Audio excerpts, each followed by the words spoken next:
সরকার চাইলেই কিন্তু ডাক্তার নিয়োগ দিয়ে সেখানে পর্যাপ্ত পরিমাণ ডাক্তার নিয়োগ দিয়ে মানুষের চিকিৎসা সেবার সুযোগ করে দিতে পারে। মানুষ যখন চিকিৎসা সেবা না পায় তখন বাধ্য হয়ে উপজেলা হসপিটালগুলোর আশেপাশে দেখবেন ছড়িয়ে ছিটিয়ে অগণিত ডায়াগনস্টিক সেন্টার, সেখানে মানুষের ভিড় থাকলেও উপজেলাগুলোতে মাছি মারা হচ্ছে। উপজেলাগুলোতে মানুষ গিয়ে তাদের কমপ্লেন হচ্ছে চিকিৎসা সেবা দেওয়ার জন্য যে ডাক্তার প্রয়োজন, ডাক্তার নেই। তারা নাকি ডাক্তারের চেহারাই দেখতে পান না। উপজেলাগুলোতে চিকিৎসা সেবা চালাচ্ছে নার্স, ফার্মাসিস্ট, টেকনিশিয়ান, সেখানে পর্যাপ্ত পরিমাণ এমবিবিএস, বিডিএস ডক্টর নেই।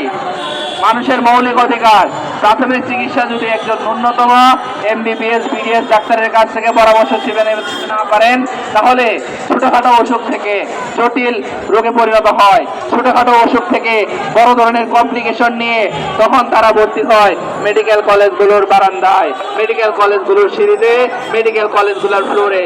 কারণ মেডিকেল কলেজগুলোতে রোগীদের এত চাপ, যার কারণে পর্যাপ্ত পরিমাণে শয্যা না পেয়ে মানুষ ফ্লোরে চিকিৎসা নিচ্ছে। মৃত্যুর আগে তারা একটা বেড পায় না চিকিৎসার জন্য। অথচ উপদেষ্টারা আগেই শিডিউল নিয়ে রাখেন কবে ওনারা বিদেশে হেলথ চেক আপের জন্য যাবেন। ওনারা অসুস্থ না হলেও হেলথ চেক আপ মিস যায় না। ওনারা অসুস্থ হওয়ার আগে ওনারা হেলথ চেক আপ করেন, সরকারের লক্ষ লক্ষ টাকা খরচ করেন। কিন্তু যখন বলা হয় আপনারা ডাক্তার নিয়োগ দিচ্ছেন না কেন, উপজেলায় কেন 12,000 ডক্টর পদ শূন্য, এক একটা হসপিটালে কেন 15 জন 20 জন ডাক্তার ঘাটতি, এই ডক্টরের নিয়োগের কথা যখন বলা হয় তখন ওনাদের নাকি বাজেট শেষ হয়ে যায়।